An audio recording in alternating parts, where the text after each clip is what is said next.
datang di Tokulawi Show. Hari ini kita kedatangan satu bintang tamu, orang Kulawi yang pernah kerja di luar negeri. Di manakah itu? Kalau mau tahu, tetap stay di Tokulawi Show.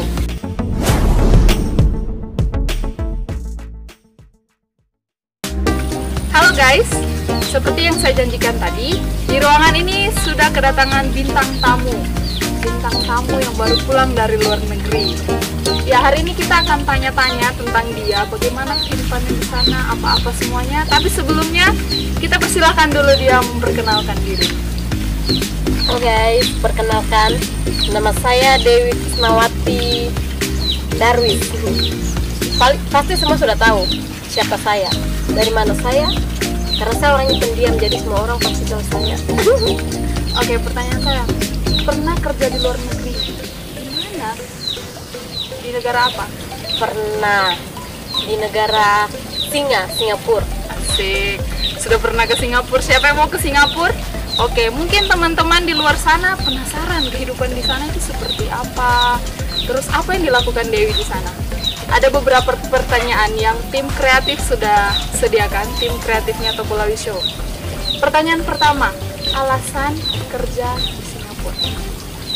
Alasan saya kerja di Singapura pertama kalinya itu waktu pas omku dengar berita ada yayasan PK untuk memasukkan ECC, namanya kita ECC Elder Care Course, yang kita itu di sana kayaknya sama orang tua, merawat orang tua. Terus tiba-tiba dalam pikirannya omku, ada saya punya ponakan ini, omku namanya Heri Bolo, dia di rumah sakit PK Palu. Terus dia bilang, dia telepon sama saya, terus dia kasih tahu sama saya, Dewi, apa kok di rumah itu? Jadi saya bilang, oh sementara masak om. Terus om saya bilang, berhenti dulu masak, pergi dulu ke akper BK. Hah? Buat apa om? Pergi saja. Terus saya pergi ke sana, dikasih tahu sudah ini dan itu, terus dibilang mau kerja ke Singapura ya. Saya secara pribadi kayak seperti bagaimana, karena baru kali itu, baru harus jauh lagi dari orang tua, baru kali itu jauh dari orang tua, pergi Manado saja katanya mau saya di sana mau kuliah. Terus hanya 2 minggu, om aku yang antar saya masih di sana, jadi saya yang diantar sudah pulang. Bagaimana dengan maksudnya pikiranku, aduh Singapura ini jauh.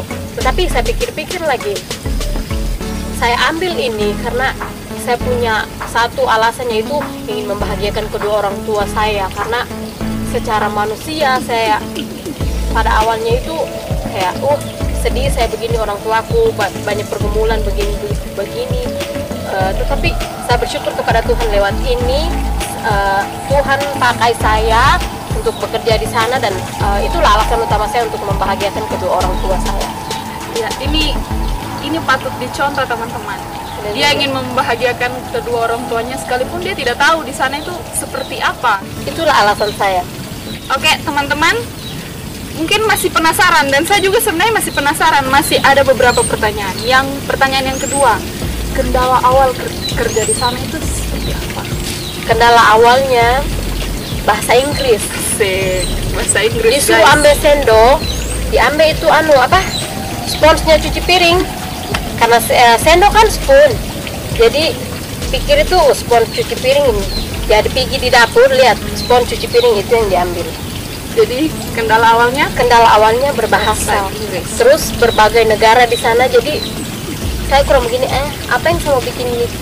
Saya sudah tidak tahu apa yang saya mau buat. Jadi kadang orang sudah ketawa sana sini, tapi saya tidak pusing. Saya mau maju, ini tujuanku. Tetapi walaupun susah, akhirnya belajar, akhirnya tahu juga. Dan sekarang sepertinya sangat lancar ya. Mau lihat statusnya, silakan. Mungkin ada yang berminat, cari saja sosmednya. Berarti sekarang sudah bahasa Inggrisnya sudah lancar lah ya.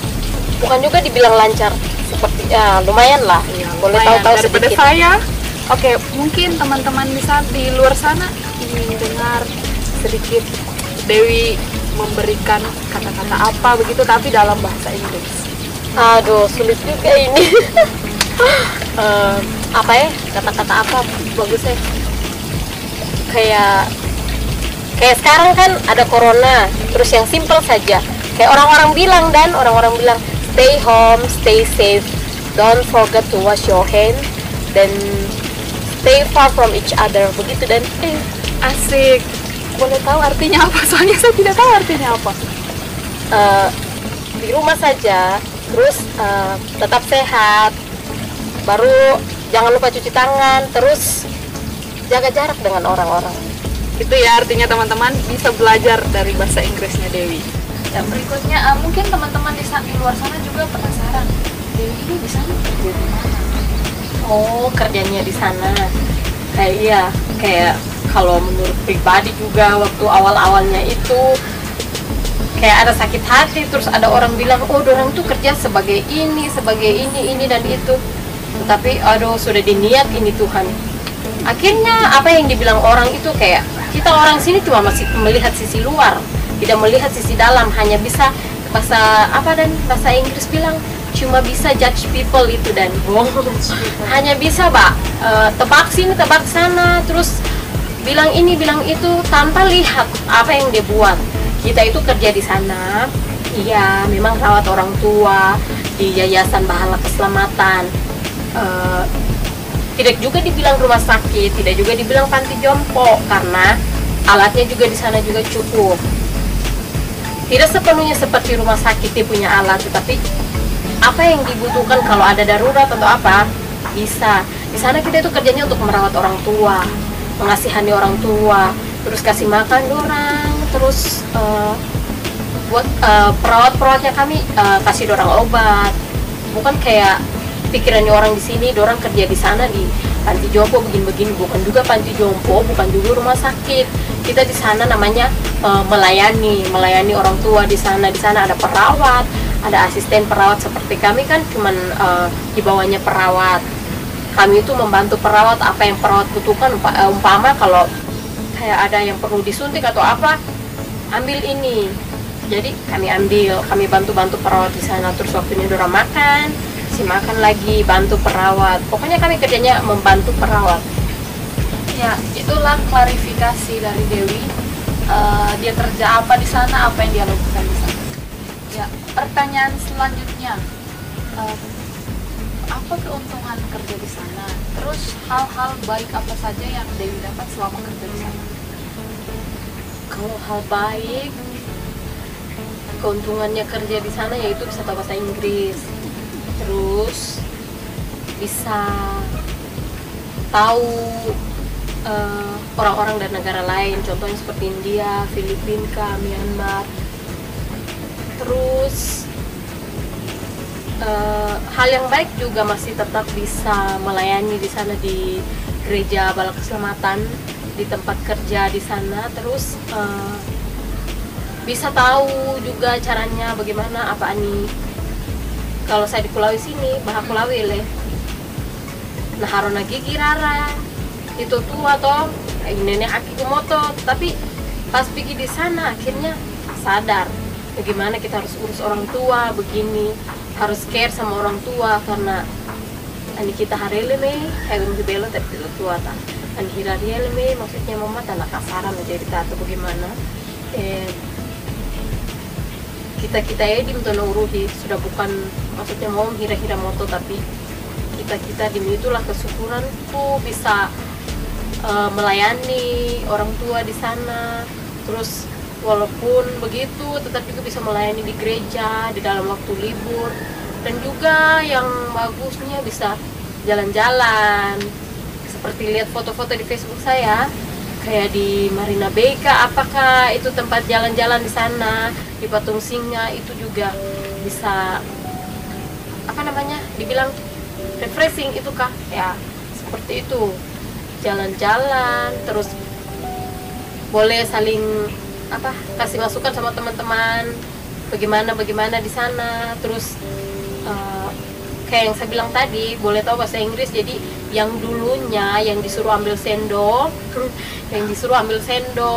tapi penggosok belanga itu diambil. Jadi sekarang sudah boleh bicara dengan teman-teman di sana, dengan berbagai negara lain. Jadi sudah tidak diketawakan karena kita di sana kalau tidak tahu bahasa Inggris tutup-tutup itu muka, pasti malu, diketawakan. Pokoknya terkenal kita dari sini. Bahasa Inggrisnya kita tidak terlalu bagus-bagus amat lah begitu. Ya, itulah beberapa keuntungan kerja di sana. Mungkin teman-teman di luar sana ingin lihat-lihat mereka, ih, kayaknya mau kerja di sana. Jadi bisa belajar dari ceritanya Dewi tadi. Oke. Adakah keinginan untuk kembali ke sana, bekerja kah atau sekedar jalan-jalan? Kalau untuk sekedar jalan-jalan mungkin ada. Kalau untuk kerja kayaknya sudah tidak ada lagi keinginan untuk ke sana. Kalau untuk jalan-jalan saja mungkin ada. Kira-kira untuk kerja di sana berapa tahun? 4 tahun. Wah, 4 tahun teman-teman, dia tinggal di Singapura. Saya saja keluar kota Indonesia saja baru 1 kota, itu pun dekat. Oke, sekarang yang terakhir, pesan buat teman-teman di luar sana yang mungkin sedang mencari pekerjaan atau membutuhkan motivasi. Mungkin Dewi bisa kasih sedikit pesan buat teman-teman. Pesan saya buat teman-teman, kalau kayak anak sekarang dan banyak malas. Terus kalau saya juga dulu pernah seperti itu, kalau mau minta uang, kalau mau hari itu harus ditepati sama orang tua, kalau tidak menangis, terus membantah sama orang tua. Pesan saya buat teman-teman, bukan juga saya bilang saya sempurna atau seperti apa, tapi kita sebagai anak muda kita harus pikir bagaimana capeknya orang tua, karena kita sekarang anak-anak kerja semua di ruang AC tertutup, tapi kalau orang tuanya kita itu kerjanya di kebun tidak pakai AC, terus kena matahari. Jadi di saat saya sudah kerja di sana, saya sudah berpikir, oh orang tuaku itu susahnya kerja seperti apa, begini-begini dorang saya ini susah memang kerjanya, walaupun susah tetapi saya masih dilindungi, ada atap-atap, masih bisa pakai AC, tetapi orang tua saya kalau di sana itu tidak pakai AC, di kebun, di sawah, sampai kepala sudah nyut-nyut karena matahari. Tetapi kita anak-anak itu tidak tahu berterima kasih sama orang tua. Kalau mau bilang, seperti saya dulu juga seperti itu, kalau mau bilang hari itu harus ada, sampai membantah, sampai membangkang. Saya ini orangnya paling terkenal dulu-dulunya itu paling membantah sama orang tua, sampai ada orang yang benci sama saya karena lihat bagaimana perlakuan saya terhadap mama saya, karena nebantah bumu ya le. Bahasa Inggrisnya nawah itu tua bele, nawah itu tua. Bahasa Inggris dari mana itu? Bahasa Inggris dari Lora. Karena saya terlahir dari Lora. Terus buat teman-teman, kalau ada niat, terus ada niat kita mau pengen merantau atau apa, berdoa, gumulin sama Tuhan supaya Tuhan itu sama-sama dengan kita. Memang susah jauh dari orang tua, apalagi kalau di luar negeri. Kalau masih di sini makanannya itu masih sama, kalau di sana itu makanannya sudah beda dengan di sini. Kayak rasa garamnya kita di sini sudah beda dengan orang di sana.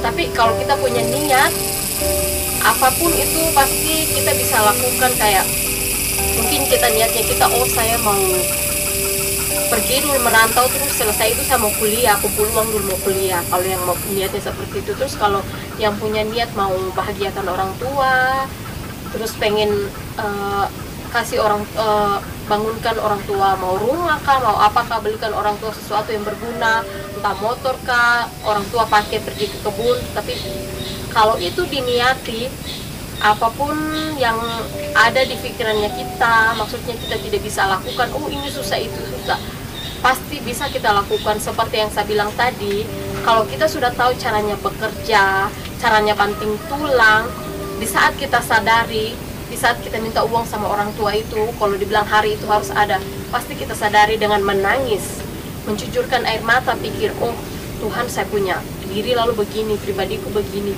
tapi sekarang saya tahu bagaimana itu cari uang. Nah, saya masih di tempat yang bagus, orang tuaku itu mendaki gunung. Itulah pesan saya buat teman-teman, selama orang tua kita masih ada, terus kita masih bisa bekerja, masih bisa bantu orang tua, lakukan yang terbaik untuk kedua orang tuanya kita. Terus jangan lupa juga tetap harus berdoa sama Tuhan, karena walaupun kita berusaha seperti apapun, kalau Tuhan Yesus tidak ada di dalam hidupnya kita tidak mengandalkan Tuhan, semuanya pasti sia-sia. Itu saja teman-teman. Menurut saya kita harus berjuang, terus pakai masa muda kita selama kita masih bisa untuk membahagiakan kedua orang tua kita, terlebih tetap takut akan Tuhan Yesus. Ya teman-teman, itulah pesan dari Dewi. Kalau ada niat harus diusahakan, usaha harus disertai dengan doa. Demikianlah wawancara kita bersama bintang tamu kita saat ini, Dewi. Sampai bertemu di Talk Kulawi Show berikutnya. Bye-bye.